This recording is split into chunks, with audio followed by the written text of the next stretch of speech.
Amen.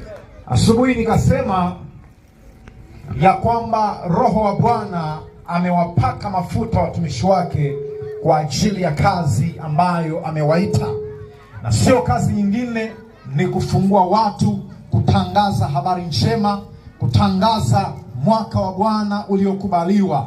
Na tunapozungumza kwa habari ya kutangaza mwaka wa Bwana uliokubalika, tunazungumza kwa habari ya kumwambia mtu wa Neshima ya kwamba saa ya kukaa kwenye mateso imekwisha, saa ya kukaa utumwani imekwisha. Hizo ndizo habari za kutangaza mwaka wa Bwana uliokubaliwa. Sasa nisikilize nikwambie, kwa sababu nafundisha kwa habari ya hatima iliyoamliwa kutoka mbinguni, nataka nizungumze na mtu ambaye uko mahali hapa. Wewe ambaye uko hapa, wakati uko mbinguni kule duniani, tayari Mungu alikuwa na agenda kwamba nikishusha mtu wa